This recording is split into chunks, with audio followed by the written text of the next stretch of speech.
It's finally Eastern Conference Finals game day. How are you feeling about the team? Yeah, we're excited. You fight all year, 85 games or whatever it's been, to get here to this point. So the guys are feeling good about it. They're excited, and they're looking forward to the challenge. And is Linus Weisbach officially back in the lineup? We'll find out after pregame skates, but I would anticipate Weisbach will be in the lineup. And if he does return, do you go back to 12-6? Yeah, we'll see. Yeah, we'll see where that ends up tonight. I'm comfortable with both. I've liked 11-7. I think there's flexibility that gives you as a coach with the forward group, a little more protection than the DN. So, but we'll just see. We'll see what we look like after warm-ups tonight, and then we'll go from there. Yesterday you talked about guys who fought to get you here, and one of those guys recently especially has been Koen Olszewski. How good was he in the Toronto series for you? Yeah, that's him and his line mates were really, really good. Dependable. That's what you're looking for in some of those spots.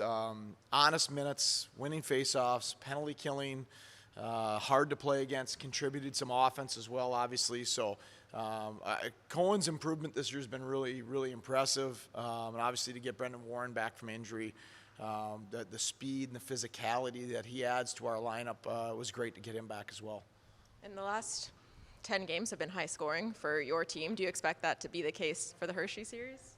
I mean, history would say no. Hershey's a really good defensive team, good offensive team as well. But we haven't intended them to be high scoring. We just want to play our game. We want to be hard to play against. We want to be good defensively. We want to be attacking and aggressive offensively. We've been fortunate that that's led to a lot of goals for us, probably a few too many against than I'd prefer. But at the end of the day, right now, it's just about winning hockey games and whatever it is. If we have to win 8-7, we'll try to win 8-7. If we have to win 1-0, then we'll be committed to winning 1-0. Just to go back to Olszewski and Warren, what goes into you starting them the last game? Just, you have so much talent, and I think maybe some people would be surprised that those guys have earned that opportunity to start a game. Some of it when you're home is matchups, which aren't as prevalent in the regular season, especially in the American League, because there's so much fluctuation to rosters, not only your own but your opponents as well. So some of that decision was based on matchup and who we wanted them to be against, but also some of it was based on how much I trust them. And you're seeing that with, Kozak, Kulik, and Cedarquist and Rosine right now. Those are things that we talk to our young prospects about all the time, that coaches play players they trust, especially at this time of year.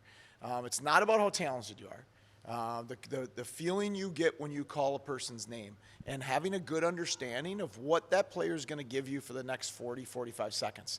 Doesn't mean it's going to turn out great every time, but the consistency of habits, the consistency of execution, of playing the right way, of playing to the team identity. Those are players that earn lots of ice time in the hardest times of the year. Fortunately, we've had a lot of guys doing that lately, but Olszewski and Warren have been two that have been very good in terms of the execution of team play. You used Rusek with them a lot. I feel like you used Rusek a fair amount in the playoffs last year, even though he hadn't played a ton of games going into it. How different is your usage and trust in him 1 year later? Oh, it's massive. I mean, he is one of the more trusted players on our team right now, where last year it was almost an unknown. Last year it was trying to put him in offensive advantageous situations against bottom lines, bottom D pairs, and trying to get Quinn or Peterka with him sometimes. So offensively, they could take advantage of those matchups. Now it's put him out there against anybody, and put him out there a lot, as much as I can. And he doesn't always penalty kill, but I can use him, and I know he knows how to execute perfectly. He goes out there for 5-on-6. He's going to be out there for 6-on-5 as well. He went out there for center, to play center in a 5-on-6 situation. So he's earned the trust of his teammates and our coaching staff with how hard he's played. Go ahead, Patrick. Yeah, Seth, you've played in hostile environments before in the playoffs this year and last year. How do you handle this Hershey crowd, especially early on, maybe first 5-10 minutes of game one? Yeah, that's going to be important. We've been in hostile environments. Certainly Syracuse was very hostile. Laval last year. Toronto, especially in game two, it started to get more hostile. So, I think it's anything on the road. You want to manage the puck. That doesn't mean you want to play safe. We do not play good when we play safe. It's not a strength of our group.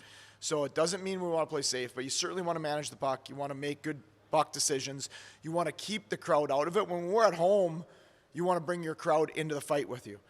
Hits, block shots, scoring chances, goals, whatever those things are.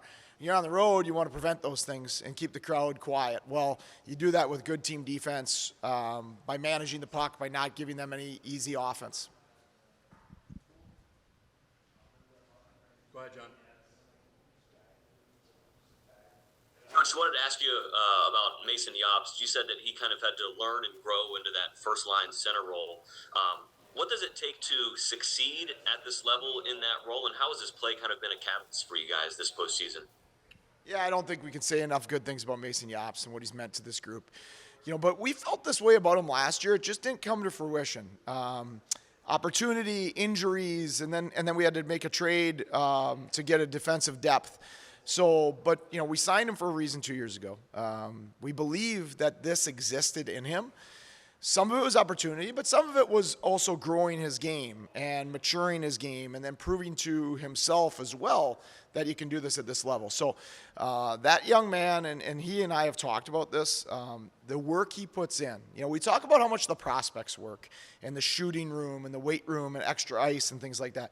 Well, Mason Yobst spends as much or more time as anybody doing extra work, being in the shooting room, working on his decision-making, working on his shots, how quickly he can process situations. And so those are things that I've talked to him about. He has the talent, he has the competitiveness, and he's put in the work. So when you do that, now you want to, when you're in games, now you want to trust yourself and just let it fly and play. And I think he's done a really good job of that, and his confidence just seemed to grow more and more as the seasons went on.